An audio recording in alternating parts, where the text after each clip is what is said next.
here. Until then, if this one goes the distance. We'll find out, I suppose, but leading straight into map number 1, Dokkaebi and Glaz both gone. So that's 2 sets of smoke, and of course, some very influential attacking operators in general. Standard bans here for Coastline, nothing surprising at all. Mira also being taken out. It's going to limit the site selection just ever so slightly. And Jaeger as well. Quite interesting to see him eliminated. The crowd likes that one, Michael, quite a bit. That's a joystick ban right there. Yeah, and it's also going to mean that Ying, who is left unbanned, will be incredibly potent in this map. So here we go on Coastline. We saw it yesterday, statistically one of G2's best maps. Now, the Consulate ban was really intriguing. For many, many months, the general consensus was you don't take G2 to Consulate. We know that Team Empire insta-bans Villa, so they're a little boxed in. You have to compete in a best of 5. You only got 1 ban at your disposal. Might as well take it out on the Villa map that, you know, Empire never plays. That actually makes it easier for G2 to be able to pick the maps around them. The 2 best maps in Empire's arsenal would be Oregon and then Consulate. Now, we do have Oregon on the board. It's going to be the 4th map. It's a long time for Empire to have to wait to get there. It could be in good shape. One of these teams could have put it away before we even get to map number 4. And Consulate, as you said, one of Empire's best maps, you rightfully predicted, was the ban from G2.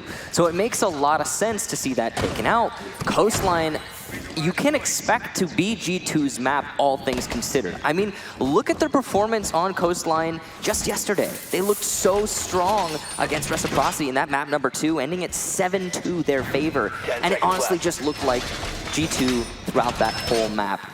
No real response from their opponents.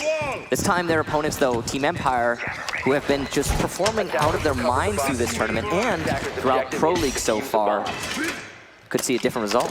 The final site that G2 played on Coastline last year to win the championship will be the very first site that they pick in hopes of doing the same this year. It'll be Kitchen on the main floor of Coastline, and Empire will start on attack. It's a bit strange to see a Thermite on a Kitchen take on Coastline. I think that's more just that if you're going to bring a hard breacher, a lot of teams will bring Hibana because there's really only 1 site here on this map that you need to worry about possibly doing any hard breaching on. I mean, Funhouse Theater, which hasn't been played all that much over the tournament. It's also relevant on a Billiards take as well, if you want to take from VIP and try and cut off rotation between the sites. But I think, honestly, Hibana probably could have been the right pick here. Thermite seems like a safe pick from Empire. They're just trying to cover all their bases. And that makes sense, I suppose. But it's not really going to help them a whole lot, as you stated, on Kitchen. Apart from that, the lineup from G2, you can see both the Echo and the Maestro have been brought, neither of them banned. That's going to be such a potent combination and able to deny entry into the site while actually simultaneously roaming with those operators. Karzeka tried to drone and get information, but no, he's not going to be able to get anything on Jonas, who's rotating, gets picked off by Shockwave. And Empire will get the very first kill in this grand finals. A good entry from the Thermite. Now, Team Empire is well known for having both Joystick and Karzeka carry the weight on so many different maps. But over this tournament, as we noted before the show actually began, well, it was Shepard and Shockwave who have been doing great work, and especially Scyther, who goes for 1 and picks up his 2nd kill, as the buck from above will just pick off G2 playing down below. Fabian and Pengu will be the only hope for G2 as Joystick in his own altercation over on Cool Vibe stairs. Tries to do some damage, takes quite a bit of his own, and Scyther is also been eaten up a little bit as he just sits upside in Penthouse. He's going to be able to just tear up that entire floor. The buck might still have a frag grenade at his disposal. He's got 2 of them, in fact. Karzeka used 1 earlier, pulls out the SMG-11, and it looks like we are close to a perfect round. Empire sets quite a tempo with that round victory. Nobody from G2 able to do a single thing, and Empire will take the Kitchen attack. That round started off as, wow, it's unusual to see G2 losing control of their roamers while simultaneously being punished for their roam by losing someone in terms of manpower and then not get any refrags. Following the loss of the roam upstairs, it's also unusual for G2 to be punished so much by this vertical play. Empire got some really awesome kills, Scyther specifically, as you could just see, using control of Master to their advantage. G2, just not able to get anything going that round. And again, very unusual, especially on their map, Coastline. You would have expected there to be a little bit more of a response from G2, more active roaming perhaps, more control in terms of knowledge. The fact that someone pushed in through luggage and caught Jonas off guard, free kill, how is that happening? Now, we're gonna be going to the double bar, and G2 are always on the move with these sites, not commonly going to try and repeat a site unless it's on one of those maps that we only have 2 defendable sites total. All right, so let's go down to the double bars, Michael. Let's. Bomb located by You see attackers. different on G2 side of things. They've largely blown up their composition. Go for this roam again. I was going to note, yesterday Jonas had one of the best games that he's had of the entire tournament, through group stages and then onwards to the playoffs. And it was very needed. Fabian even tweeted after the game that G2 wasn't saving strats, they were just saving Jonas for that particular matchup. Well, they're going to need him here. Once again, with the fragging power that Empire has, it's now trickled down to the rest of their roster. G2 is going to need to be able to land that counterpunch effectively. Yeah, you can rely on Kanto Raketti, but Jonas also needs to pull his weight. Pengu was the member of G2 who was shown off during the pre-show, I think for good reason. Every single member of both of these teams has contributed in a multitude of ways. So towards round number 2 now, 30 seconds on in. And drone work upstairs on that second floor for Empire. They saw that there was a Vigil playing beneath. The window's already opened up in the blue bar. Will establish some control for Empire to just sit outside. Soft destruction from Joystick, but Fabian shuts him down so swiftly. As it's not even seconds after Joystick opens up that floor, and he'll be off the board. There's another body that goes down as Fabian is inside of Office, making good work of Karzeka. And now engaged with Shockwave, who trades him off with Scyther getting his own just a couple seconds sooner. And both of these teams fragging very well, and within a minute and 10 seconds, there have been 4 casualties. Make that 5 as Jonas takes out Shockwave, and Empire now finds themselves in bad place. Shepard goes down too, so Scyther just holding this window. He'd opened it up about 40 seconds sooner, but he's very vulnerable. There's 2 different opportunities to peek him. He's gonna toss a frag grenade and jump in, and Jonas shuts him down. G2 bounces back on round number 2, quite effectively and quite quickly. G2 just committing to those fights, a lot of the engagement happening actually on the outside of the building, and not going to back down from Empire, that's for sure. Excellent to see them pulling that out.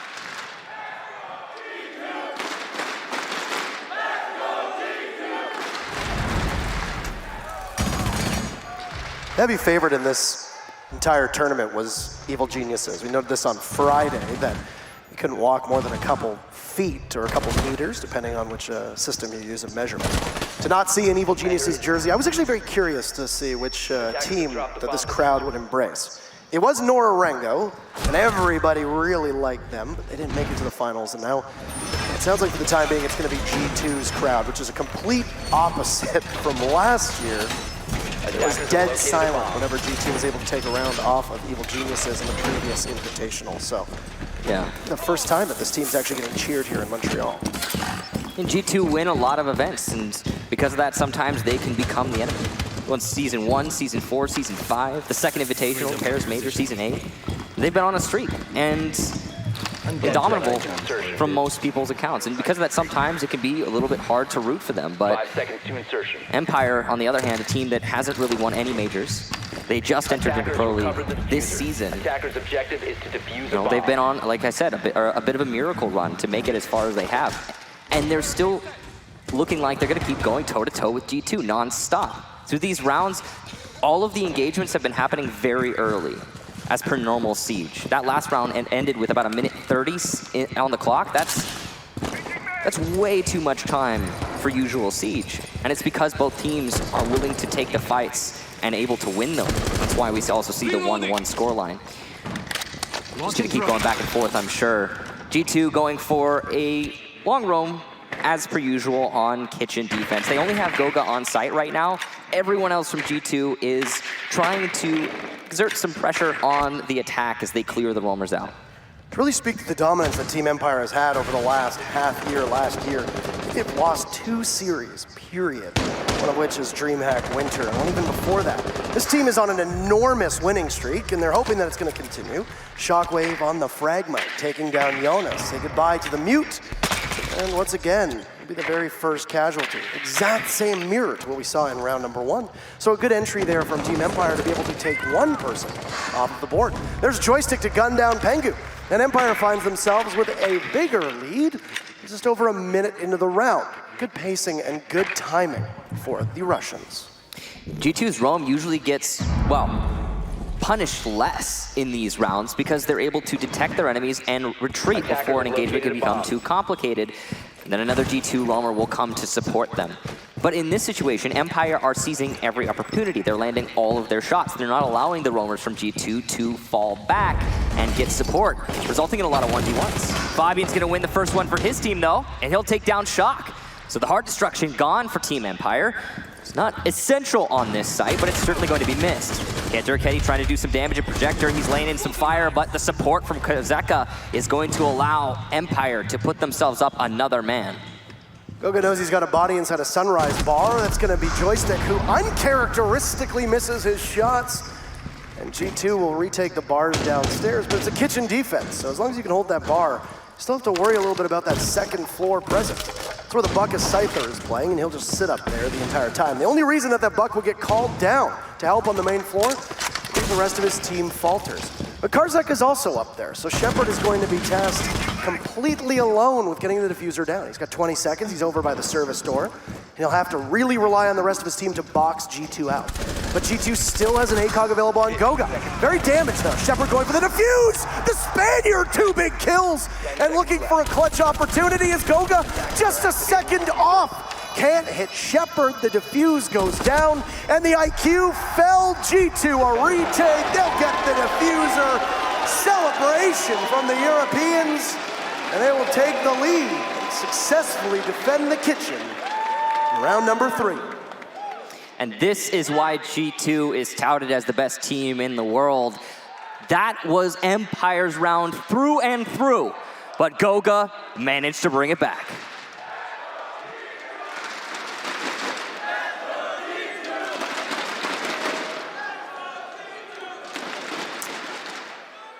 So, a successful hold on Kitchen from G2. That had to be their second attempt there, but they managed it regardless. The fact that they managed to win a site that they so clearly are having, I mean, to be honest, a disadvantage at holding is very impressive for G2, and it's going to help them a lot when they get to go to other bomb sites, which possibly will be easier to defend for them.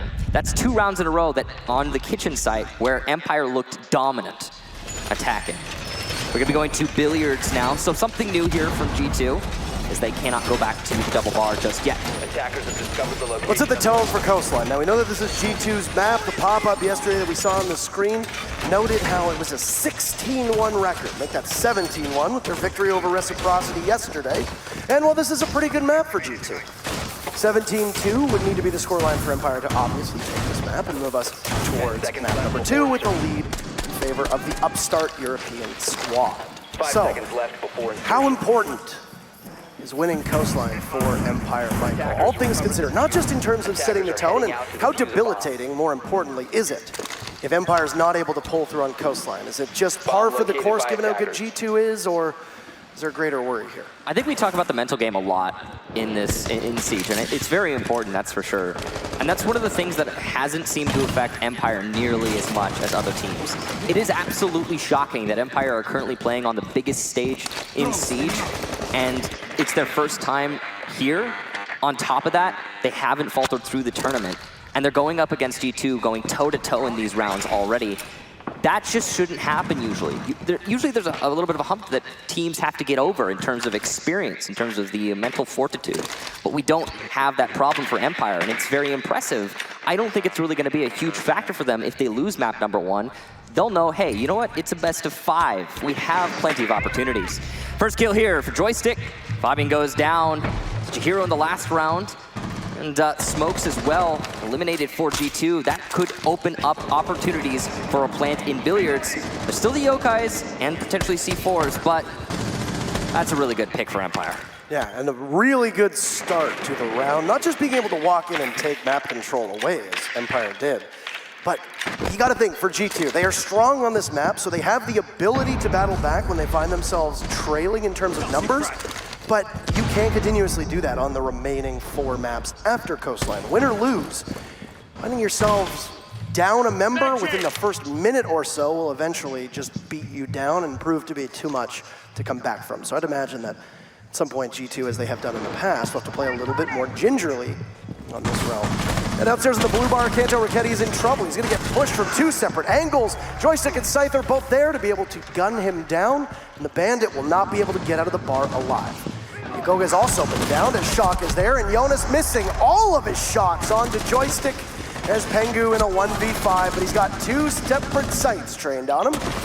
Shockwave inside a VIP could possibly go for Pengu, but pistol out, anticlimactic finish. Empire dominate that round, and we'll be back at 2 apiece. Wow. But around there from Empire, these attack wins that they've been netting are absolutely one-sided. I mean, we even saw the round on Kitchen last time they were attacking. It seemed like it was going to be Empire. But of course, that clutch, most notably from Goga, is why we got back to, well, why we are currently at an even round count. That attack, it just seemed like G2 were outside of their element, missing a lot of shots and opportunities. Empire, on the other hand, making great use of that thermite. You can see in VIP, again, cutting the sights in half and just going for a straight aquarium take every time that G2 went for a peek to try and take a fight in their advantage. It ended up working against them by causing Empire to get a hit. Because Empire just have not been missing their shots so far throughout this match. We're gonna go back to the double bars, the first site that G2 were able to successfully defend and should be their safe haven in this defensive half. This is the way the bars played out as well. Yeah. Honestly, both of these, or all these rounds, I want to say both of these teams have looked very decisive in the rounds that they've taken. It hasn't really been a back and forth that we anticipate, these rounds going down to the wire with one team pulling it out at the last minute. There was the one Kitchen round, but I don't know. That it hasn't been exactly what we were expecting. It was still like it was a 1v2 or a 1v3 with... I mean, it was like a 3v2, I think. Shepard was on really low HP at that point. It was a 2v3. Oh, engagement early in the front door. I'm not sure what Jonas was doing there, trying to go for an aggressive play onto Joystick, and, well, he's punished for it. Fabian's there for the possible trade out if he wants it, but will instead head through security and go on over towards office. If there's anybody there, there's one body on drone, but Fabian will have to get out of there. He's on surveillance right now. He's going to get marked. Got both Shockwave and Scyther. Good opportunity. Joystick has a drone as well, and man, the proficiency that we see of Empire on this entry. Fabian will take one down as Shockwave had grabbed one earlier, so both teams will lose one body in that ensuing fray. It's 50 seconds, and it's good tempo for Team Empire. They've taken out the 2 SAS operators on defense. Kanto comes out of nowhere, shuts down Joystick. No entrance through those main doors. So control for Empire over on the office side of things, but they're going to struggle to do much in the office. There was a grenade timed effectively, a drop. No! Karzeka blows himself up. Doesn't time that very well.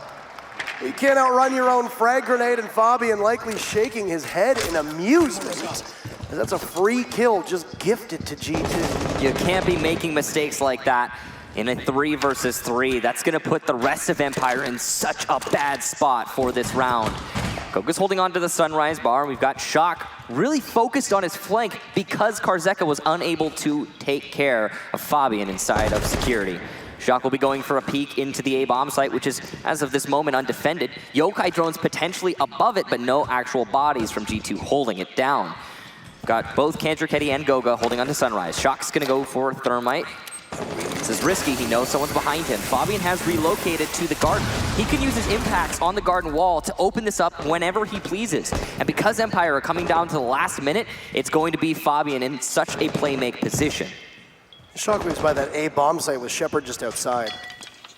Watching the window, Shockwave is in, but he doesn't have the diffuser, Shepard does, and Shepard is nestled over by that stone ledge outside. Goga finds Shockwave, and now once again, Shepard will have to get into the site and attempt something that is oh so difficult even in a 1v1, but in a 1v3 with the clock working against you, can be really challenging. Shepard starts with one body on a Kanto Raketti. Pre-fire down inside of security, thinks that there's somebody that might be there. He's correct. Fabian is playing not too far off, but G2 has time on their side. Waste the 20 seconds for Shepard to go for the plant, but he's not going to get there. Fabian rotates out. G2 will take the lead once again, as they had that time working so effectively against them. Hide for 20 seconds, just wait. When he goes into that plant, he's either going to have to fall off or die, as he's very vulnerable, and the clock will be at 0.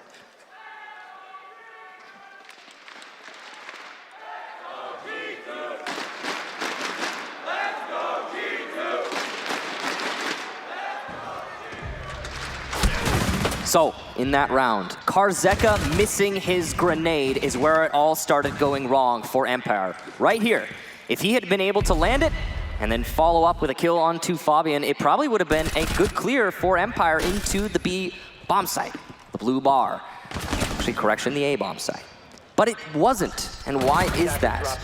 Well, after Karzeka died, there was no one else to drone players from Empire into security to confront Fabian, and they were caught in a crossfire, unable to really get control of site. Why was there no one to drone? Because the diffuser was down elsewhere, and one of the two players had to go pick it up, leaving the other to linger inside of the office and wait for his teammate. It took way too much time, and Empire found themselves in a really bad spot. Essentially, at that point, an unwinnable round with the way that G2 had set themselves up.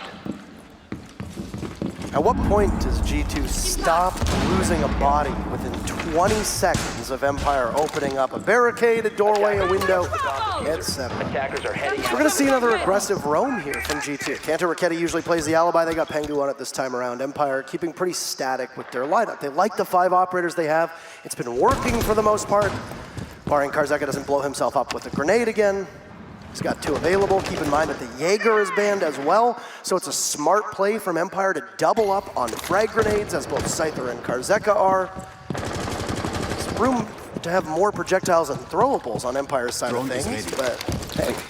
Think about how well the soft destruction worked for Empire the last time, well, the first time they attacked on Kitchen. It was a really good round for them, and if I'm not mistaken, a perfect round, because they got control of the roamers, took them out upstairs, and following that, they were able to take out the anchors using the soft destruction that they had in abundance. Now, it seems like they're going to be going for a similar strategy this time. They start droning out by VIP and Penthouse, trying to clear above. Empire's a little bit spread out right now, all over the south and west side of the building. They've yet to make an entrance. They're also on the north balcony. That seems to be the main entry point. It's an explosion that goes off, but uncertain as to who it was from. Well, frag grenades are there for Empire, so it was likely an impact that was used. There's 4 impacts that are available on G2's side of things. Fabian has 2. It's likely that Pengu has 2 as well. You see Fabian has 0 impacts left, so one of them might have been his. It's a rotate that's all the way at the back. It's taken advantage of by Kanto Raketti with Jonas there as well. And G2 have been contesting at Penthouse Theater very aggressively and losing it most of the times. Well, they doubled up on it. Instead of having Jonas in there to die all on his lonesome, got the dog of Kanto Raketti. But it's a freebie for Shockwave. He's got all the time in the world to make a play. He walks on up and takes out Kanto. Joystick knows that there's a Legion playing nearby as he shoots out one of the traps and now looks around the corner, and there's Fabian, but Fabian is just winning these fights. He's feasting upon Joystick. Every time these two seem to interact with one another, the Swede's been the one coming away with it. So, Empire finds themselves down 2 incredibly powerful operators and will now need to rely on Shock, who's been doing an exceptional job finding the scoreboard to carry a lot of the weight for this team through the final 45 seconds. Well, it's vertical control here for Empire, but at a man disadvantage and having already lost their buck, it's not perfect. That's for sure. The horizontal roam from G2 is still established as well inside of the main lobby. That's 2 players, both Jonas and Fabian, trying to hold on to this position. Could be a free kill for Shock, but he misses his shots. Unfortunate to see that from the Thermite. Empire are going to have to recover even harder now. Karzeka, though, does take out Jonas, so that's one of the 2 roamers in main lobby eliminated, and it was, in fact, the potentially free kill that Shock missed out on. Meanwhile, the plant is going down. Where are the Yokai drones? It doesn't seem that G2 are aware, and Empire's going to get it. Shock gets another one. It's a shutdown from Shepard on Tagoga, leaving just Pengu in Kitchen. He's got Shepard on the floor, so a 1 versus 2. As the runout comes out, though, Karzeka will shut him out, and Empire take another attack on Kitchen. Both teams drawing the first half on Coastline. That is very impressive for Empire here. And we need to see if G2 can tighten up as we switch sides now. Like I said, even though Coastline trends towards the defense now, just because of the meta that we're in, drawing on a map as good as G2 are on it is excellent. Now we know that Team Empire is no slouch on Coastline, though we have seen them lose it a couple times. They've been winning a lot of fights. And a couple of those rounds were not lost, but put in a position where it was very difficult for G2 to be able to win them because they were down bodies early. Once again, 2, 3, 4 rounds where you find yourself in a 3v5 or a 4v5, that's really difficult to come back from. The communication from Empire in that last round is just astonishing. The way that they managed to push in through delivery and get the plant while no one was paying attention, beautiful understanding of the situation from Shepard that had to have been communicated by the rest of Team Empire. Meanwhile, Shock misses his shot on Jonas in main lobby. But what does he do? He calls Karzeka, somebody rotating out of main lobby to the main hallway. Karzeka establishes himself on the dropdown, which is open, and capitalizes on that call. The way that Empire is putting together and lining up these kills is truly impressive on attack, and I'm sure it will be much the same now as they transition to defense. And again, as we've talked about, defense being the preferred side. The only thing that makes me say that this is a nice and even first half is how proficient G2 are, not only on defense, but also attack of Coastline. It's going to be Billiards Hookah for the first round, Team Empire. Empire have struggled in the past to be able to gather information on defense. We saw how effective that drone work was on attack. Times that they would have a flank drone inside of main lobby. They'd have a drone coming in through security. They'd have another drone waiting just over by the office area. Now, Empire have tried to correct this by loading up with information operators. You've got Shockwave and Scyther with the 2 Yokai drones and then the 3 Black Eye cams. And Joystick will take a big gamble, take out Jonas, who's not having the greatest of game. On the tarps, Kanto Raketti will finish a body off, gets slapped by Shepard, but his breaching round will still claim Shockwave. But shaken off of the tarps, at least for the time being. Now, at the very start of this matchup, when the operator bans came out, Michael, you noted that there was no Jaeger on the board. Now, not only is this a great operator to frag effectively, but also can enable a Ying play. But Karzeka takes out 2, one of which is his teammate, and the rush from G2 does not go anywhere inside of Hookah. Pengu's position alerted, and well, right behind the shield is Karzeka shuts down Pengu. And it'll be a lead for Team Empire. Here as the crowd applauds. It was a good play to stop that momentum and aggression at the hands of the Ying from G2. Good read of the situation. The gas canisters, the C4, they all came out as soon as the Candelas were thrown into the building. And that's an excellent understanding of the situation that was about to arise there. G2 should have had Hookah control well in hand, potentially 2 free kills on the players from Empire who are holding that site, but not so. Yes, Karzeka did get a TK, but that player in Hookah was effectively dead at that moment thanks to the way that G2 was playing the round. So the C4 was ultimately an excellent play from Empire and Karzeka specifically. There's that shot from Shepard, really impressive to see that happen. And it's because of Scyther on the Yokai drones, as you can see, that the call came out to throw the C4. He was punished for it, but overall, Empire were just so well established. They managed to take that round because of such a dedicated push from G2 and how well Empire were able to punish them. Shepard was a pretty worthy sacrifice there to be able to win the round, all things considered. Sorry, Shepard. He did his work. He got Candela. They needed you. They needed you. Get Candela, get blinded, get blown up by your own team's C4. It's fine. You win the round. And you were an instrumental part of it by being the sacrificial lamb. It worked out in the end. Now we'll be going to the double bar here for Empire. Site that we've seen G2 tended to favor. They managed to win it both times they went here. The way that these rounds are playing out seems like there's different mentalities in the defense and the attack for both squads. As we noted on, Empire did not bring Ying. Jonas is going to punish Shock for a little bit of a, well, way too aggressive peek outside. Because of that, G2 find themselves in a great spot going into this round. They're also bringing the IQ, which is going to counter the cameras that are already established from Shock. So, effectively, no influence on this round from Shockwave in the end. These cameras will still be there, though, as long as Pengu doesn't get them all. Yeah, I mean, if he doesn't get them all, but knowing Pengu on IQ, I expect him to. It's a big expectation. I don't know if it's so crazy. I mean, we're playing Coastline too. It's a pretty shallow map, but there's a lot of common spots for those cameras. Once again, trying to abuse the lack of ADS as they know Joystick's playing around the corner. He will not get away. An entry from Fabian will give an even bigger lead. An even bigger lead, as I stumble over my words there for just a second, to G2. C4 will go off from Scyther, but it will not net anything. Fabian's lost a bit of HP, but that's really it. That was in the fight earlier on. Karzeka's in a good spot here to flank from VIP, should he find the opportunity. G2 is trying to take control of the main hallway and Attackers have as located a well, bomb. Billiards and Hookah. So this could be a huge play make from Karzeka if he times it right, but yeah, it all comes down to timing. He does have the one impact to make his rotation shorter if he wants to as well, but that will alert G2 to his play. G2 currently trying to use that soft destruction to the best of their ability, and they're going to throw in their smokes, try to go for a plant, not at default spot, but actually just inside of the building. Jonas is getting hit Shepard by Sunrise Bar. That was an excellent shot there. Team Empire going for a forced rotation, but Pengu's on top of it. It's just Karzeka. He's above. He'll have to retake onto 5, and he's not even going to get one. G2, what a round. Perfect. Not losing a single body. Put a couple more of those rounds together, and you easily take this map if you're G2, but Empire, a bit of sloppiness, all things considered. Yeah, all things considered, I agree. Do you know how many times we've said that? We said that probably at least 132 times over this event. Yeah, I don't think it's anywhere near that high. It's more like 20, but... Well, I was shooting for the sky. When somebody tweets at you saying, hey, you're saying this too much. You know, actually, I imagine now someone's going to go back and count it.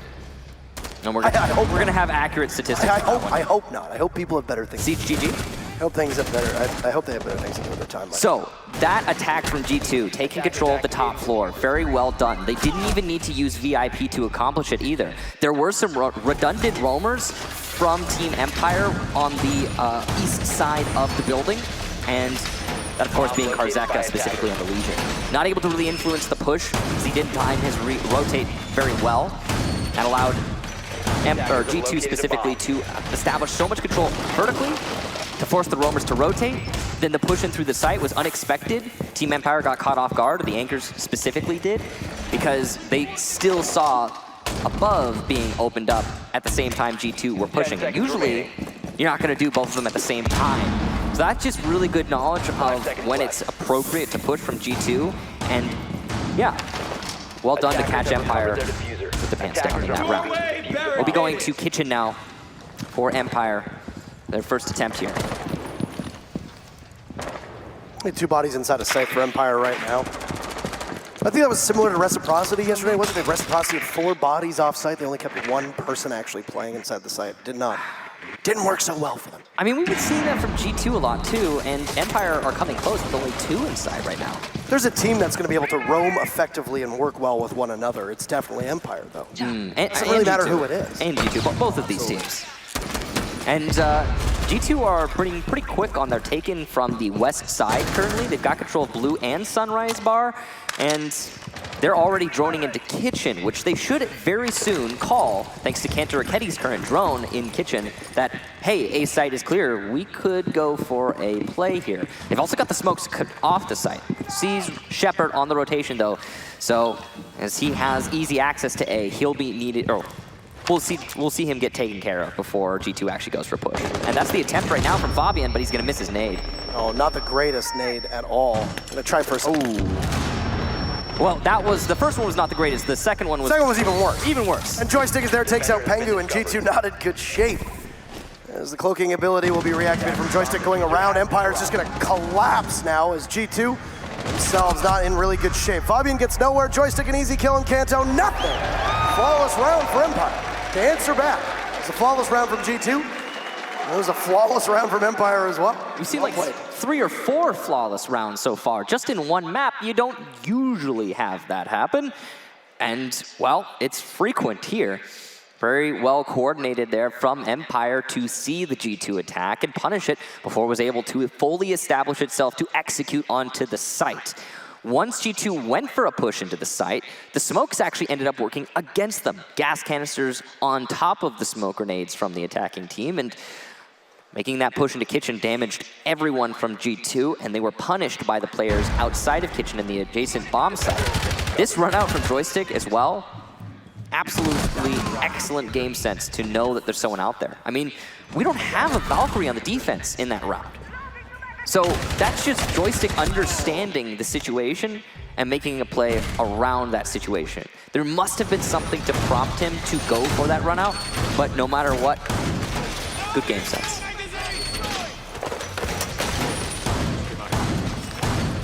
All right, round number 10.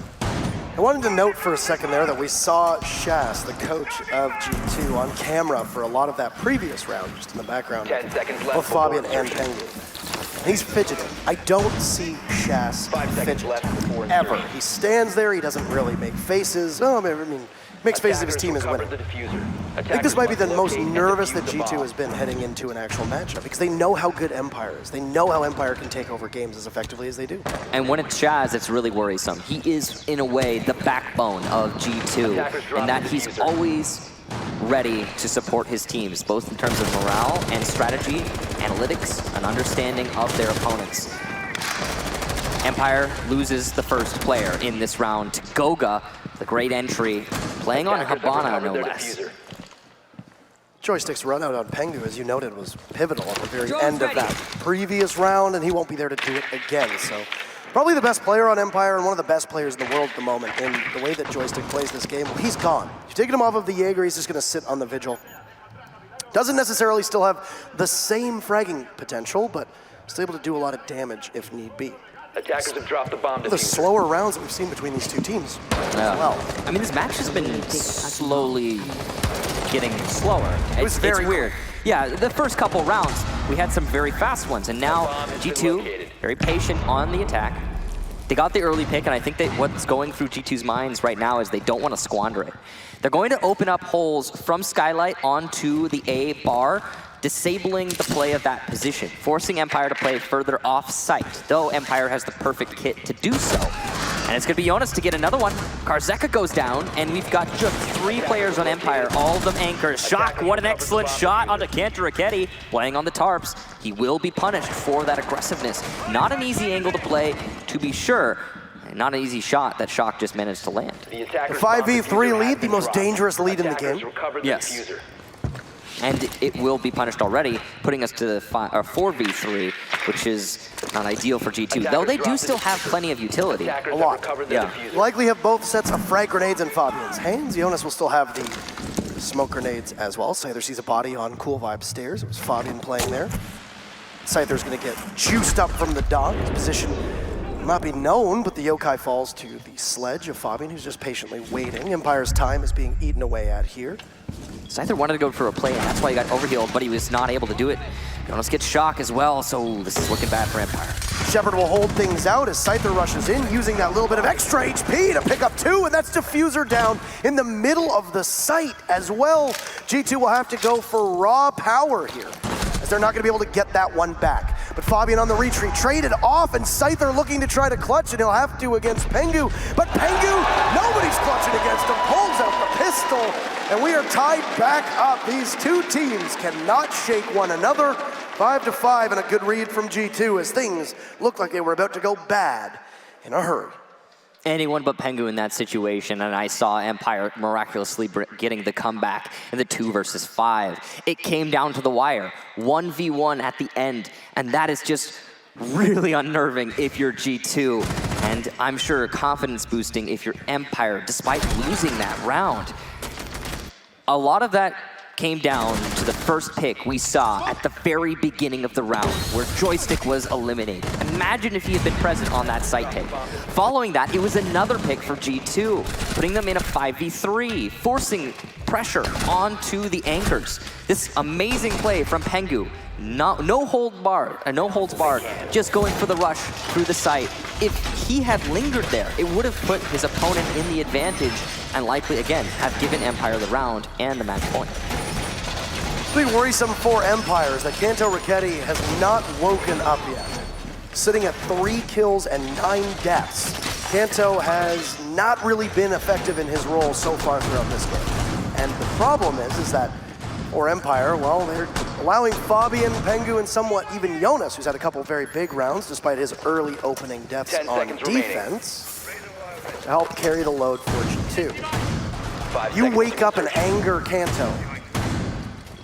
It's a scary thing for every single team. Attackers recovered the diffuser. I think that's really the story to be told here is Attackers Kanto has bomb. yet to wake up. That doesn't mean that it's going to be Team Empire taking this whole series. It just means once he does, Attackers dropped the this diffuser. might be a little bit less even. Defender is Empire approaching going for a the defense here of Billiards and Hookah, and it's a run out from Joystick. He's gonna do a whole mess of damage. 2 on the floor, and Goga lit up. Gotta imagine if it's just been 2 there for G2, it would have been an absolute stomp for Joystick. He very wisely does not commit to a repeat though. You gotta admire him for seeing that he's done so much damage, put 2 on the floor, and not fully committing. That means that Empire will put themselves at a substantial HP advantage. But also No. utility advantage too. Look at Pengu's Monty is running stuns, not smokes. But not lose anyone.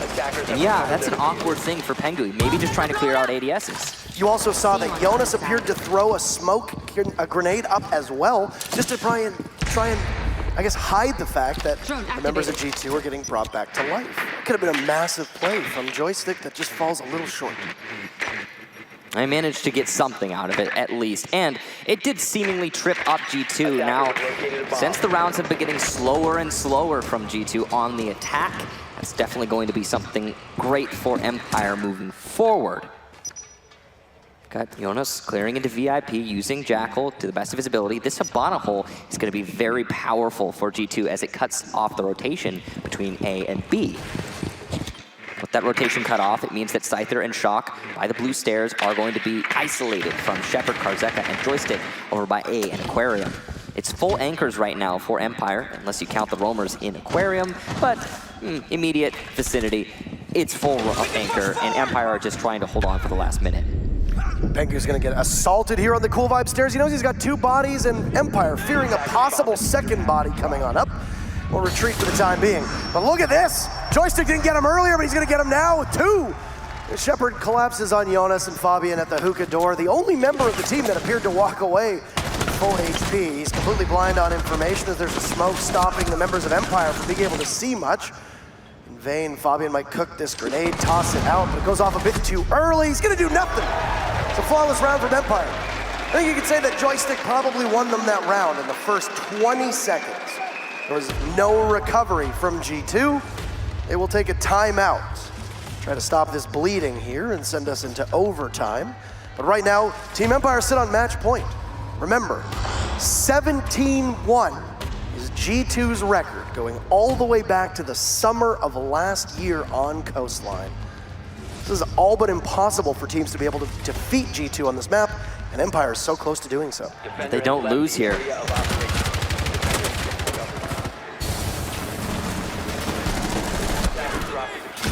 If we manage to see overtime, as a reminder, it will be 2 rounds you have to get up over your opponent in OT in order to win. So if we keep going back and forth in OT, where the sides switch every single round, then we could have a very long map number 1, should we even get there. But with the way that Empire have been playing on defense, that might not be possible. They'll be going to Kitchen, a site that has been defended once so far from Empire and has been successfully held also once. So this is a perfect dream opportunity for Empire to just finish map number 1 and push us to number 2 border, which again is Empire's pick. This map being G2's pick, it's quite substantial. It was the first map that G2 wanted to go to, and right now they're up against match point against them. It's not a great situation, to be sure, if you're a G2 fan. G2 bans one of your best maps in Consulate. Okay, you still got Oregon left. It's probably the best map. You have it all the way down in 4th. That is bold. Saving your best map for 4th. Playing the marathon, I suppose. Could be. Yeah. Anticipating that they're probably going to drop 1 map at least, or at least win 1 map heading into that. But, man, how do you respond? All right, Consulate goes by the wayside, you can't play it. G2 says we don't want to take you to it. 10 seconds to You go. respond by taking, statistically, probably G2's best map. away from them. Maybe not best map in total, but at least by the numbers it is. And you win it? It's a pretty good answer back from what G2 does to you in that map ban phase. I think there were a lot of people that were expecting an Oregon ban, just simply to try and get under the skin and maybe take away the best tool that Empire had. It's a bit surprising to see Consulate go. To imagine that there's a reason why G2 left it to go through the ban phase as well. So Empire have everything at their disposal, and it'd be a massive lead and massive win for them on this series to take Coastline out and undoubtedly shake G2. You know, in a way, we have the most prepared team for any event ever in G2. I mean, that, based on what I've seen from many teams, they prepare more than most. Coming up against one of what they have said publicly, Empire, one of the least prepared teams. And it's an interesting clash. Shock going to get an first kill onto Jonas as he tries to push in through luggage hallway. Curious that the Jackal was trying to peek that right after Fabian opened it up. A very dangerous play, left him exposed. And he was punished for it.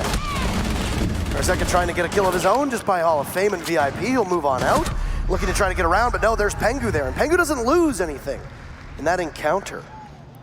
Joystick will let the drone of Pengu sail right on by, and here's the beauty of Vigil. If he had engaged his cloaking device there, then he would have been spotted. Pengu's not gonna be able to get out alive. Joystick finds him, tackles him, and Vigil's best ability to be hidden and undetected isn't even part of his toolkit in that one. Didn't need it. No drones coming from G2 there into the projector master side of things. So this roam from Empire, so successful right now. It'll finally be punished though. Shock goes down and here we go, G2. They're not out of it just yet. Scyther challenging onto the main hallway. He's got a good angle on that front door. Joystick's put to just a sliver of HP and he could be taken out at a moment's notice. Still plenty of time for G2. They don't need to rush themselves right now. And Joystick above will finally be finished off by Kantoraketti entering the top floor by himself. He's gonna start opening up holes. Doesn't have a shotgun, but he'll make do with his rifle. You got a nitro cell for Shepard as he watches. You know, in charge of looking towards service and delivery, as Scyther knows that there might be a push coming from the main lobby. If not, Scyther that could at least still work on the ceiling above. Fabian trying to see the feet of the Maestro, can't do it, as there's a toilet blocking his way. So the two members of Empire will take a deep breath and see if we will need overtime for map number 1. A beautiful shot by Fabian. He just walks in and removes Scyther. Shepard's position given away. He's got a door and a reinforced wall to play around as Shepard will now need to stop the defuse going down. He has a nitro cell available. Pull it out or the diffuser goes off to Goga. And now G2 just watch. There's only 2 ways for Shepard to get out of this situation. Knows he's got 1 mark down, but there's 3 bodies that are gonna go towards him. A grenade will go in, it doesn't go off. Shepard gets moved to the side, and G2 will force us to overtime, unlimited overtime, Michael, on our very first map. Shepard lost that round as soon as he let the diffuser go down. At that moment, G2 was in a picture-perfect situation. 3 versus 1, they have 2 rotations to watch, and all they need to do is wait. And Shepard had absolutely no teeth in the clutch, but the round ended much sooner than that. The fact that G2 were able to bounce back from the excellent roaming that Empire had and get the refrags, as well as the vertical control, was quite substantial. We even saw Kantoraketti with his excellent game knowledge, able to pick open holes that should usually not be accessible if you just have the rifle. But because Kantoraketti's been playing this game for as long as he has, he knows exactly where he needs to open things up. And he made full use of that top floor. That shot from Fabian right there as well. Taking out the Maestro, absolutely massive. Maestro was in the plant denial position, and if he had stayed alive or even won the fight against Fabian, we might have seen a very different outcome and possibly map number 2 already. But as you stated, infinite overtime. The sides will switch every round, and you have to be 2 up over your opponent in order to win in Infinite OT. So this is just going to keep going and going and going, I imagine. Based on the way that these rounds have been playing out, that last half was a back and forth entirely. It was Empire G2, Empire G2, Empire G2. That's the whole half in the previous one. So we'll have to see some pretty amazing play from one of these teams to get us to map number 2, and I can see this just rolling on and on. Attackers are heading out to defuse a bomb. I only allocated spots for 6 rounds of overtime on my notebook. Yeah. Oh no, I see that. I could be the real loser. I actually have a similar problem. I have a few more lines than you, but it could be problematic. I bought this notebook before they announced the changes to the rounds, so I was like, oh, it's perfectly set up for 10-round games. Oh, now it's 12-round games. Oh, great. I guess I'll just have to make that one work. And now Infinite OT. I ask you, make this one quick for both of you, please. We got 5 maps to play. We got more exciting siege ahead. So, first round of overtime. As we stated and will stress throughout this broadcast, unlimited overtime. Map that the Brazilian casters love to shout from time to time, and they're going to probably have multiple opportunities to do so here, at least given what we've seen on Coastline. We can speculate as much as we want. For the time being, G2 will try to attack this site by taking control of Penthouse first. And the master side of things is they'll drone out both of the 2 rooms, just next to the bathroom. And already Jonas, by that Penthouse wall, is now all the way over towards luggage. He's got Fabian droning him in, he knows to clear up, but he's worried. Where could Joystick be? Keep in mind that the cloaking ability of Joystick would be in a position where he might be ever so elusive. That's a down and a finish on the Scyther as Pengu gets the kill that he wants, and Jonas finds Joystick. G2 looking to put 2 together here on the board as they have a good start. Karzeka looking for a body. He knew that there was somebody waiting, but Jonas will win the fight. The Finns are heating up. Shepard is there to try and cool them off, but speaking of Finns, Kanto will finish Shepard and Pengu stomps shot. Match point, G2. They only need one more. Now they get to go to defense. It's been a while since they've been here, but they've got some reliable sites to go to. Kitchen was a mixed result for G2, but the one site that they really did enjoy going to was the double bar. So you can expect G2 to likely bring us to that blue Sunrise bar right this second, as they have yet to lose it. And based on the success they just had, the absolute triumph in the previous round, they're in an absolutely fantastic position, both mentally and in terms of round count. That nade from Pengu, such a powerful play. Jonas on the flank watch as well. We saw Karzeka going for a long flank, or rather joystick, but he was punished and unable to accomplish anything as the Vigil. There were 4 anchors in that round for Empire, and, well, they all just get picked apart one after another. G2 took from inside the building that time around, something that they hadn't been doing as frequently in their previous attacking habit. Probably the loudest the crowd has been for much of this weekend. Certainly the loudest. They were pretty loud for Norarengo. Oh, that's true. They were pretty loud for Norarengo. Yeah. Have discovered the location So you of a bomb. correctly predicted it as we go back down to the double bars. And I mean, you actually correctly predicted it this time, because last time during the operator phase, you predicted the operator after they picked it and made it seem like you were 5 right. seconds to go. I don't know what you're talking about, Parker. That did not happen. Your tricks don't work on me, you witch. I know. Okay. Attackers Wow. recovered the bomb diffuser. That's a low one. You got it right this time. Okay, I did. You got it right this time. So here's the biggest problem that G2 had when they were defending, is that they would lose a body early on. Jonas was usually one of the people who would fall early, possibly even Kanto or Ketty. Sometimes it was Fabian. Well, you've got Jonas upstairs in Penthouse. Theater. He's going to be sitting over in Theater. He's got the jammers leading into the Penthouse side. And Jonas, just simply wait. See if he'll die early, or if he'll actually be able to walk away with an opening frag this time. Fleming is the player inside of the South office, and he has been doing so much work throughout this match. I definitely expect if Empire decide to confront him, he's going to punish them for that control. At least likely get 1 kill out of that engagement. But Empire is going to clear upstairs first before they start pushing the site on the bottom. Ooh, Karzeka nearly coming into an engagement there with Fabian. He's going to keep opening up holes, but Fabian getting shot from above, and he'll get finished off by the nade. Scyther, good coordination there with Karzeka to get that kill. And it's 1 rotation from Kanto Raketti. And, well, I falsely predicted that Fabian would punish Empire for that control, and it's gonna get even worse for G2 as Shock eliminates Pengu. So here we go.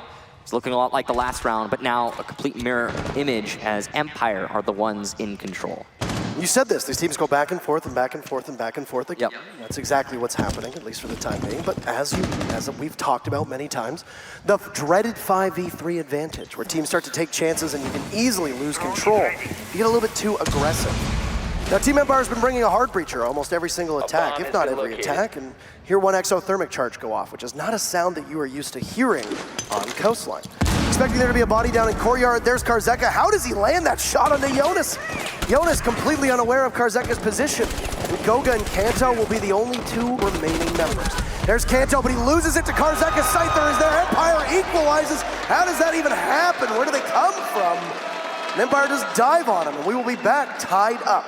And if I'm not mistaken, another perfect round. We've been having so many of these throughout this match. And here we go, 7-7, as you said. A constant back and forth. And here it is now Empire's turn to go onto defense. G2 will have to attack. And it's going to be, looks like, billiards. No success for the defenders so far in OT. But a pretty substantial attackers-favored OT start. It's a great play by Shock, wow. Karzeka knows that there's a body there, he's got a drone over top of it, takes out Jonas as the mute is caught, and Karzeka looks for the other body. It's nice aiming from Karzeka, who's a bit of a slower start to a lot of these matches. Like we said, he's not exactly been the top performer that he has been online. He could just be coming down to land pressure as well. So, Empire Attackers have setting located the themselves bomb. up by billiards here. Now, this was a round that, if I'm not mistaken, actually a site that Empire are pretty good at holding. They've had a decent track record here so far. Bit of a back and forth. A couple rounds where we saw G2 clearing through the building on this site and actually have a lot of 10 seconds success. They were able to take out the anchors one by one. Joystick tries to go for deep roams here quite a lot by the kitchen area using Vigil, and he gets punished for it more often than not. It's when Joystick goes for runouts on this site that Empire sees success. Usually he is able to accomplish his goal, do some damage if not get a kill. And I'm sure that's what we're gonna see from Joystick again, as he actually is already running out right now, and it's going to be on the northeast corner. Nobody will be punished except for Joystick. Oh, Kanto, excellent positioning and timing to land that shot. And now Empire are the ones that find themselves in a tricky spot following one of Joystick's runouts. That's a big win, Yeah. all things considered. Promise. I see what you did there. That's the last time I'm going to say Drop it the today. bomb diffuser. But yeah, Joystick taking a big gamble. Jonas, I'm assuming screen peeking. I think that breaks some kind of rules when you're all sitting around the TV playing GoldenEye, split screen. Can't do that, Jonas. Attackers recovered the diffuser. So, Attackers dropped the Pengu diffuser. pick up that diffuser, and he's sitting downstairs. Now, this is not the greatest spot for Pengu if he doesn't Attackers drop it. There you go, he's recovered dropped it, the Goga diffuser. picked it back up. There you go, cool. Excellent. They have hands on. Shockwave goes down Empire. This was usually a defender-sided matchup, but the second kill for Kanto, he almost manages to get another unless there's a reinforcement in place of where Shepard is seated. It does look like that's the case. Trying to be the best Goga possible, Scyther just simply sit and wait at the top of those cool vibe stairs. He'll be able to look into Hookah if need be, as Shepard's flank will be covered by a bulletproof camera on that reinforced panel. G2 have been completely foregoing hard breach, so unless you use one of your explosives to take it out, that camera will likely persist for quite some time. So we hit the halfway mark here of this round, round number 15. Since there's such low manpower on the side of Empire, they have a tentative hold on the B bomb site, and it's going to be a lot reliant on the C4 and Yokai drones that Empire could have in hand at this moment in time. G2's getting good information droning into the site right now. They're going to know that there's one in the B hallway and two in the A bomb site. Scyther from that hallway going for a challenge under the balcony. Lands some shots, but not enough to get a kill. And he's also got to hold on to the cool vibe stairs. The lifeline doing so much work, but Scyther, what a flick, despite the lifeline. Taking out Pengu on the main stairs. Goga's in sight, and he's gonna get punished by Scyther as he peeks into the hallway. Fabian also simultaneously managed to get Shepard inside of A. So it's just Scyther and Karzeka. One in A, one in the hallway. And finally, Scyther goes down to Kanto. Gonna be one for Empire. Karzeka takes out Jonas coming from behind. He's just trying to hold on to that diffuser. 25 seconds left, so G2 need to go for the plant at some point. It's another here for Karzeka, and he goes for the follow-up, and no! Kanto, what a round! And G2 bring it back to match point. Round 16, Michael, are we about to cast the longest siege match by round count that we've done here? I imagine so. I think we've probably have the two worst teams ever in history to go against each other in overtime, and at some point it's going to start punishing us. It's going to punish them. As well. The longer that teams play in unlimited overtime, then the longer that fatigue is going to start to set in. You can look at it in traditional sports as well. Teams just find themselves in a position where you get tired after a while. A best of 5 is already grueling for a lot of these teams, but a best of 5 where you are this evenly matched and every single round in overtime means that there could be another round after it with no end in sight, yeah, good luck. But at least we're being treated to some high-tier siege so far. G2 will go back onto match point. As we move into round number 16, G2 just won the hookah bomb site. Well, guess what, Michael? They're going to go to the hookah bomb site. So, understanding they really like to find themselves at this part of the map on the west side, top floor. Sensible from G2. Only need to win one more round to push us to map number 2, but of course, Empire could bring this back to an 8. Or even round count, an 8-8. Would be pretty high up there in terms of round count overall for siege matches. 5 seconds remaining. The setup right now from G2 looks like they're going to be going for a pretty extended roam. That's standard. We've been seeing a bunch of rounds from G2 where they leave 1, max 2 people on the site and have everybody else go for roam early in the round. It has yet to be really truly punished for G2 when that does happen.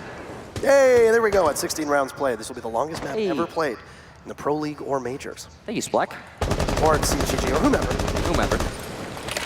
Thank you, production team, for popping that up. Yeah, as well. That's good information to have. So there you go, already longest match.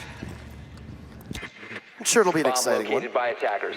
Empire is droning out most of the Aqua side of things, and Scyther's looking to stash a drone somewhere under that.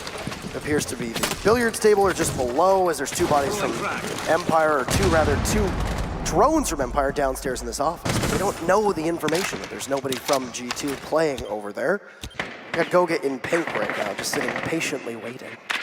Again, only 2 anchors here for G2 currently. They do have a Pulse potentially underneath who could use some C4 later on. Empire's droning underneath though and trying to clear it. You can see Jonas is playing under VIP right now inside of Kitchen. He could get some good C4s off. Oh, good reactions from Shock. Kanter Raketti punished for his aggression. And he's not gonna have enough information to go for that peak.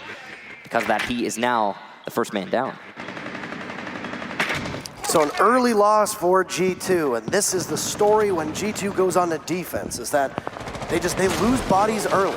Now, it was only 90 seconds in, so it's not that early, but if Kanto had a C4 in his hand, then it's obviously a pretty damning blow. Second C4 for G2 will be the hands of Jonas. He'll blow up just above Kitchen and net nothing. Nobody from Team Empire have a single scratch on them, at least for the time being.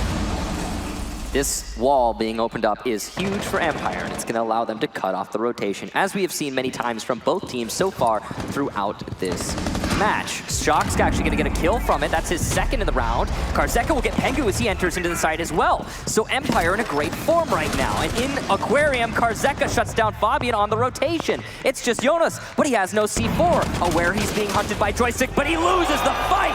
Empire, what a round. And if I'm not mistaken, another perfect one. Very impressive to see, and we have yet to see a successful defense win in OT. It's so unusual. Keep in mind that we've played what now, 16 rounds? We're going to round 17. Yeah. Scyther has the most deaths on Empire with 10. Has Empire used their timeout yet? They have not. I don't think they have. So I suppose they could still pop it out when they really need to. I imagine they'll do that once they push it to match point. And they want to lock things down, but who knows? Just a expectation, I suppose. We'll be going to Kitchen service entrance here for Empire, and wow, look at that shot from Shock. Had an awesome round individually, as did Karzeka. The pinch into the site was pretty standard from Empire. I mean, they took control of Aquarium, they cleared out from underneath, and they pretty much pushed in from VIP at the same time. They cut off the rotation between the sites. Aquarium then was able to push into Billiards.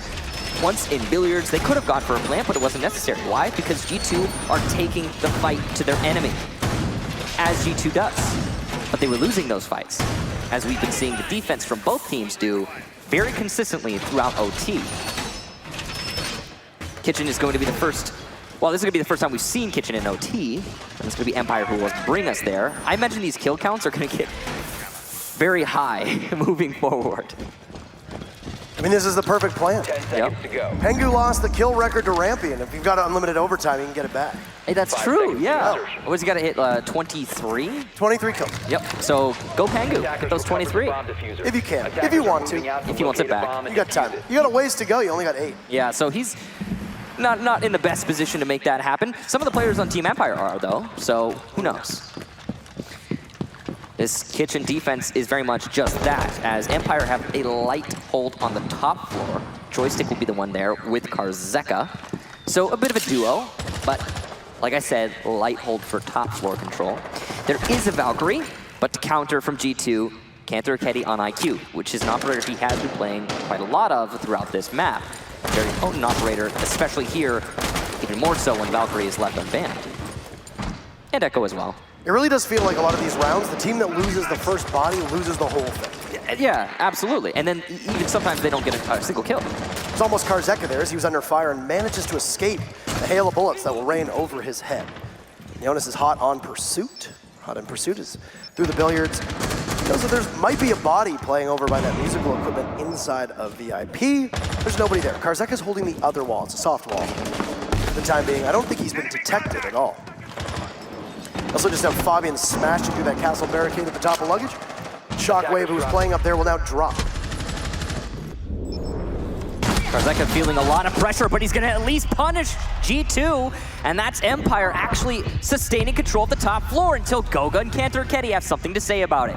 Now Empire are punished for their control upstairs, while Shock inside of main lobby is trying his best to rotate and stay alive. Scyther also attempting to support Shock, covering his retreat. Cantor Raketti from above was the one dishing out that damage through the drop down, and he seems to want to drone now, looking for his prey.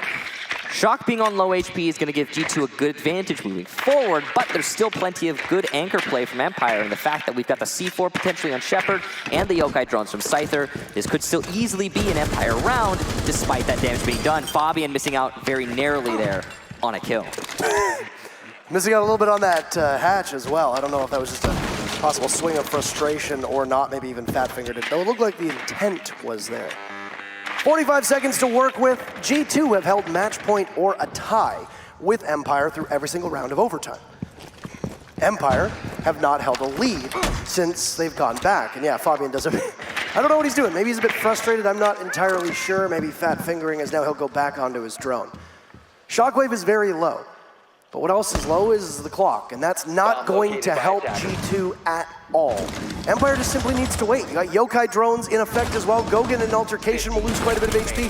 Scyther has been so good. Shock is finally down, but there's a double push from Scyther. He can't get them all, 2 from G2, and Shepard will once again be all on his own, but he takes out Kanto, and where's the other body? It's Fabian through the hole. G2 back to match point, and we'll go to round 18. As G2 have not been able to put this one away just yet. Will something finally change as no team on defense has won an overtime round? Michael.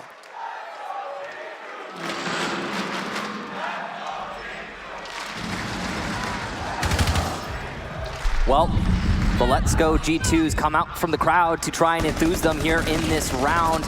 They've gotten so close, but have yet to manage to make it work. And as you said, defense the side that is definitely not favored here. That was a similar situation to one we've seen Shepard in before, when he wasn't able to clutch it yet again. Reminiscent of the Pengu clutch we saw by Billiards earlier in the match. Kitchen defense here for G2. A lot of these rounds, G2 have been following in the footsteps from Empire in terms of where they're going to defend. They will do that yet again. They're gonna have to do something never done before in OT, as you discussed, in order to lock this map out. The operator selection for both teams very standard fare. G2 bringing as much as they can in order to deny. Got lots of Legion traps for information, the mute jammers for the drones. Echo is also being brought for extended site control. That is going to enable G2 yet again to have that off-site roam in abundance. Currently, and it's still in the prep phase, but currently there is only one anchor for G2. And we've seen this multiple times. Attackers recovered the It has yet to be punished by Empire. Partially that's because G2 is very good at rotating back to site when it's necessary. Empire is aware of this and they don't want to take any unnecessary risks. I doubt they will in this round, especially considering they are currently on match point. Maybe when they're feeling a little bit more comfortable moving forward, but not a great opportunity right now to try and go for a rush strat, that's for sure. I mean, Empire have taken a couple chances when they were on defense, and one of them worked really well. That was the round that I think Joystick won at the early onset, but then after that, didn't really do too much for them here. Just a little bit of a note as we are now in round number 18. If you ever feel bad about yourself, just realize that you can't feel as badly as Penthouse Theater, because for 18 rounds, the longest match of Rainbow Six Siege, nobody's wanted to play with you. That's accurate, yeah. Very sad. Nobody's gone to Penthouse yet. Maybe because the Mira's been banned, that would make a whole lot of sense. But yeah, it's not a great sight, and it is a little bit sad, Parker, you're right. So, Empire looking to clear upstairs first things first. They've been shut down and punished for this before, but it's not going to be the case this time as Pengu goes down, and a Yokai drone to boot. I'm not sure what Jonas or Goga was thinking with the Yokai drone there. There was no one on G2 to use that drone to get a kill. Scyther's going to miss some shots there through the bars very narrowly as well. He will land at least one, I believe, onto Jonas as he fell back. Jonas is prone on the floor right now, waiting for Shockwave inside of luggage. This could get real messy. Shockwave has been so accurate. He has been the Jonas Slayer, but there's Shepard on the window. Control of luggage is gone, and Shockwave just simply waiting to see exactly what's going to happen with the rest of his team. Now it's Kanto Raketti in tough spot. He's going to peek on up, but Shockwave is holding that angle as well. Kanto will head back downstairs. Shockwave on drone will probably find Kanto. So there you have it. Now Fabian by the main doorway, he knows there's a body nearby somewhere. He'll head in towards the bathroom, the safety of a wall that he cannot shoot through. But look at Shockwave, he does find Kanto. The attackers are just so good. And Fabian choking on his shots, they're not able to land what's needed. He's gonna have to double up with Goga. 45 seconds left, and Team Empire in a position, and a good one. They've had so many flawless rounds, they are primed and ready for another. It's gonna continue. Goga is just eliminated, but Fabian taking out Joystick. Shepard holding that diffuser. Things not going well for Fabian for the time being. He gets caught by Scyther. Is he able to land the shots? Oh, it's an absolute potato fest. Nobody can hit anything. Finally, Shockwave does. He's credited with that kill, and we'll go to round number 19. It's not a flawless round for Empire, but pretty darn close. Both teams having an interesting round there, and as you said, round 19, it just keeps going. No one having any amount of success here so far on the defense. And that last round, so many players from G2 got picked off one after another. Empire were able to translate that into an easy push onto the site. It's more of the same, to be honest with you, Parker. The roam clear from both teams is very proficient. The roamers are getting shut down. When one of these teams decides to go for a full anchor, they're punished. Why? Because both of these teams are very good at setting up around a site if you're not going to deny the periphery room. So every single round, we see the fact that both these teams play similarly, working against each of them in turn, and giving us a constant back and forth. It's quite peculiar. Here's how it works. G2 takes the lead, Empire ties. That's it. That's the whole story. Yep, that's OT for you, ladies and gentlemen. Been quite interesting. Empire has yet to break away, of course, because, well, they started on defense, so yeah, that would make sense when you're going back and forth. 10 seconds remaining. It's going to be billiards this time for Empire. They have tried this before, actually. They've tried this multiple times, so twice, in fact, in OT alone. Attackers are heading out to defuse a bomb. And they haven't been able to make it work yet. Oh, it's funny, we were looking at the schedule, and it says they've allocated 5 hours for the grand final. We think, okay, well, that's it. Every single map goes up to full distance. We don't see any fast rounds, etc. We're thinking to ourselves, like, yeah, we might see 5 maps between these teams, but I mean, surely it's not going to take 5 hours, right? Apparently, we were wrong, as we were going to spend 5 hours on Coastline. Attackers have recovered an interesting stat there. The opening duel has gone on to win around 72% of the time on this map, so that is how important. You almost have a 3 in 4 chance to be able to do this if you get the very first pick. So, If Empire manages to win this, yeah, they won't have won the match just yet. Pengu missing out on an opportunity there, but he goes for the follow-up, and again, just a few inches off. Shock could punish him. He set up a nice angle, but oh, more holes in the floor from Pengu. This anchor position has been read by G2 on how important it is for Empire and countered very directly. I love the play from Pengu and G2's awareness here in this round.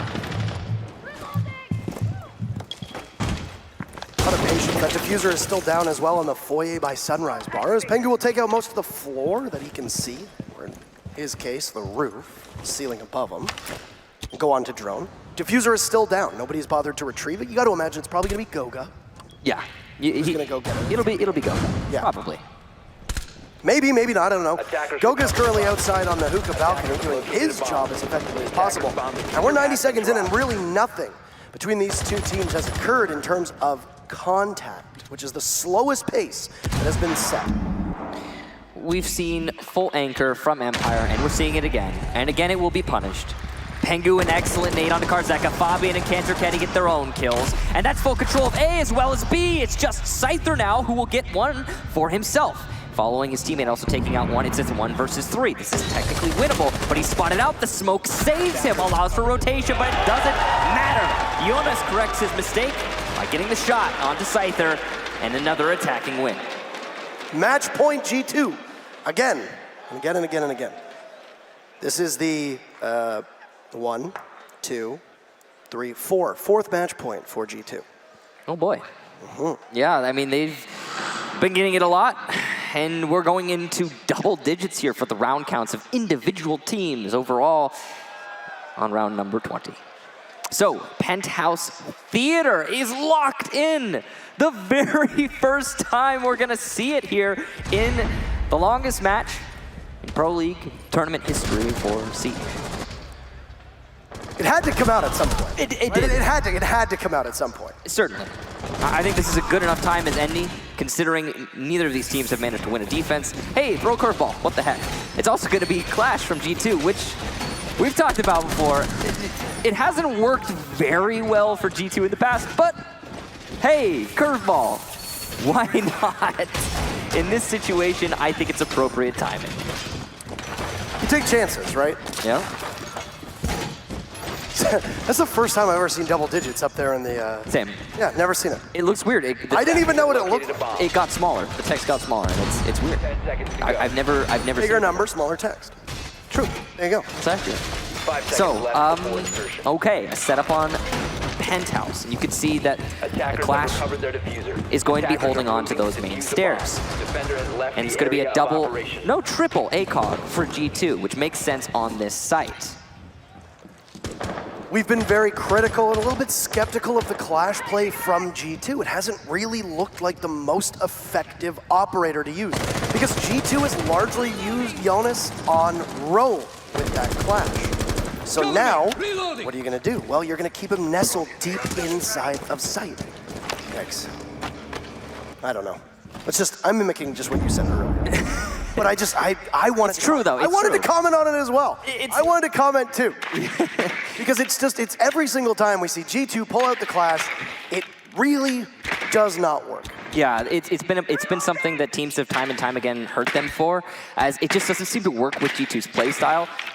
But like I said earlier, maybe this is the right time for a curveball. I think, no, not maybe. Certainly it is. We haven't seen a defensive win yet. They need to do something surprising in order to achieve that. The previous round, G2 had nothing really going for them except for presence and state of mind as to where Empire was. The very first kill came about a minute to go, give or take, and it looks like we're in similar circumstances with this round as well.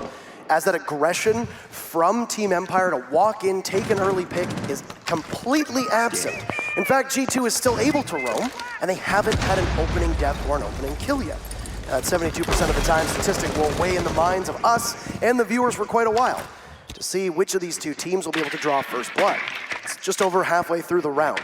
Empire droning themselves in around VIP, now into Penthouse, and possibly being able to establish a drone somewhere nearby where that intel can be so imperative for their push. The Clash is downstairs inside of bathroom. Michael, the Clash not being nestled inside a site, mistake or no?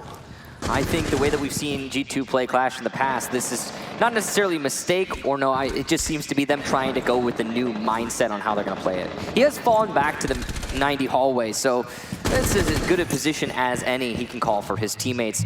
And while there's nobody on B, there are plenty of people from G2 who can at any moment spring into action to deny B. Thermite is going to be very important on this round, but the VIP wall has yet to be opened with only 40 seconds left. There's no mute and there's no bandit in place. There's no denial. Down goes Fabi, and Joystick was just patiently waiting for the pulse. And now Empire look to try and push in on the site. Jonas is still upright. He's still going to be able to slow everybody down, as G2 are probably in their best position to put this away that they've been in so far. And Empire will need to be hasty as Goga gets eliminated by Shepard. There's Karzeka too, and Empire pulling this together in the dying seconds, but Kanto will answer back. Karzeka circles on in. Kanto, you have to hurry, as Jonas is going to get gunned down. Plant going down, Joystick sprints out.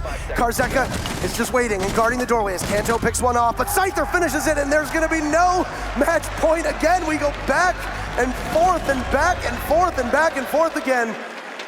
Round 21 between these two teams. I slightly more efficiently set up my notebook to account for overtime, having, I think, quite a lot of redundant lines, and I need a new page now. That last round from Empire was honestly really impressive. Crowd coming to life. Let's go G2. No, there's Empire crowd. There's Empire chants in there as well. Yeah, that's true. That's true. I mean, it's a mixed crowd. It's a mixed opinion here. I mean, both of these teams having such an interesting story. G2, the Titans of Siege, the most victorious team ever in Siege's history. And Empire, brand new, really, all things considered. Just getting into this level of play. That's a team kill, but Cypher did lock it out, so that's the most important thing. We're going to go into double bar here, ladies and gentlemen, for Empire's next attempt at a successful defense. Here's a fun fact for you. G2 have played more rounds in this map against Empire than they did against 2 maps for Reciprocity yesterday. Oof. That's heavy. That's a long one. Yep. That's a long one. So we've almost played 2 full maps of Siege now, and we are still on map 1, and we are still in a best of 5. I mean, in theory, we have, depending on the way the map plays out, right? So, yeah, this has been an interesting one. Empire going on to defense. Again, double bar. No one's done a defense yet. They're setting themselves up with a roam this time. Empire has been going for mainly anchor plays thus far. Currently, they have 2 people on site. That's Behold. And the rest of Empire are going to be above, or so it seems. G2 is aware of this. They're going to start droning it out. Having gathered this information, it's going to allow them to better calculate where they need to attack. You're going to see already some top floor presence from G2 as they start pushing into Aquarium, which is not being held directly by Empire, holding on to Billiards and Hookah, which they can, punish Aquarium from, but it's not exactly an anchor position, nor somewhere you can hold as a defender. We've seen some players try to hold behind the Aquarium bar, but it's a difficult position to pull off and an unnecessary risk, I think, especially when the stakes are so high. Pegu just trying to watch for the runouts here. Goga also watching for the runouts, as well as Fabian. They're all expecting somebody to run out from the B window, and they were very nearly right. We did see somebody from Empire pushing toward it, but there was a fallback. Good call there from Empire. They would have been punished. Joystick taking a lot of damage in the very early position inside of Hookah, but there's a body that gets down to Kanto.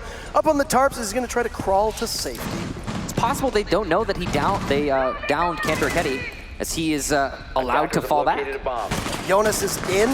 He'll be able to take out Joystick. Shockwave unable to do much else to help his team. Kanto has not been picked up just yet. So it's technically 4v4. There you go. 5v4 in favor of G2 as Kanto gets brought back to life. It's over by his spawn. Karzeka takes out Jonas inside of Aquarium. He's going to drop as well if he wants to go through the hatch if necessary. It's a full court press, and there comes Shockwave, but no! Pegu slaps Shockwave, pulls out the knife, and then tears up the wall as Karzeka runs out. And oh my goodness, a good gamble, and Pengu gets softened up in the process, but still, a big win for G2 on that one. Such a save there from Pengu, and quite possibly the difference maker in this round. C4 from Scyther will miss, and that's truly unfortunate for Empire. Karzeka's trying to cover, and he will! Pengu does take out Scyther, though, on the entry, and Fabian will follow it up with a kill onto Shepard, leaving just Karzeka. He needs to get quite a lot of kills, and he's going to get another one onto Kanter Raketti. He's had a fantastic round so far. Pengu is lit up, and there's only 25 seconds, so this is definitely winnable. Pengu's waiting for Fabian to cover him, so allowing for the plant. The nade comes out to deny one of the rotations, and it'll detonate, so the denial no longer in. C4 from Karzeka, he has information, and it lands! Pengu goes down! There's only 9 seconds, and Fabian's going for the rush, but Katie lands the shot, yes! What a round from Fabian! And G2 keep it going, back to match points.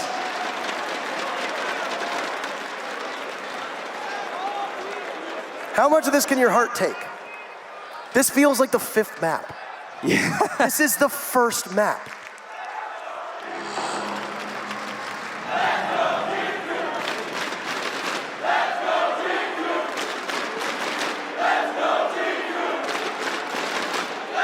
Karzeka's sitting currently at 21 kills right now. He is 1 kill away from tying Rampy's record for most kills in a single map. Now, Sorry, Rampy. I think there needs to be an asterisk, as there was with Pengu's record and there was with Rampy's, but still, the record will go to Karzeka if he's able to take 1 or more kills. Hackers have located a bomb.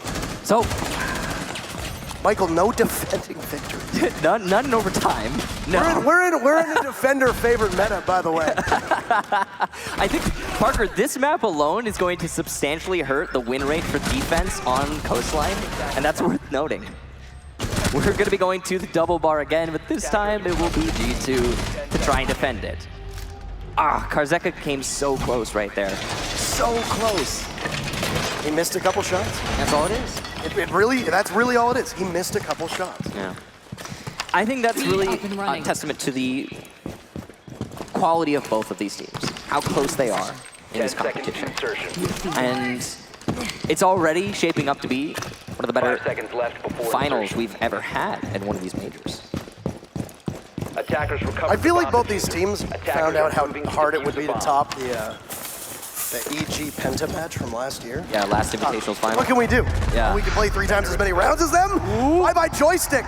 What do we say about opening kills? G2 will get the very first one as Kanto with the same peak he always does. Well, he gets away with it this time. That's the momentum builder there for G2, and quite possibly the very last thing that's going to push around towards G2's favor on defense. They need to fully capitalize on that and carry this into another round win. If they're able to get it, we will see map number 2 right after. But again, still no defensive wins. Relying on that statistic we saw earlier, around 70% of the time when a team gets an opening frag, they are winning in this match. Bomb has been located. That's what G2 needs to rely on here. They've got to hold out for 2 whole minutes, though. The round only really just started, all things considered. The X factor for Team Empire has always been Scyther, but bye-bye Karzeka. Rampy, for this round, your record's safe for the time being. Bye-bye to Karzeka. The Sledge trying to use that verticality in the C4 will be his undoing. This is a good position for G2, who want to show some mercy to the crowd. Probably want this to continue forever, but we have to go to a second map at some point. Well, Empire wants it to continue forever at this point. Up against a wall, 3 players and a dream to take map number 1. So much put into this one map alone in a best-of-5 series. It's truly impressive from both squads, but G2 are in such an amazing position to just end it outright. The clutch factor for G2 has been a huge story so far. Not so much for Empire, not nearly as much at least. Trying to figure out if there's a yokai drone by the window sitting inside a blue bar. There's a grenade that's going to go in. It takes out a bit of Pengu's HP, but ultimately the mute will survive for the time being. There's a minute to go, and control of that office is in favor of Empire. They're a bit split up for the time being, as they also sit inside of the Sunrise foyer. Shock will give his position away as he tries to go for a couple of hands to present themselves, but Pengu takes out Shock. It's 2v5. Are we finally going to have a thrilling conclusion here to map number 1? Goga just sitting and waiting, watching. He's got Kanto right next to him. Where are Scyther and Shepard? As they're going to have to hurry, but Shockwave already down. Scyther sprints right in, takes out one. He loses a bit of HP, but he's traded off, and there you finally have it. It might have taken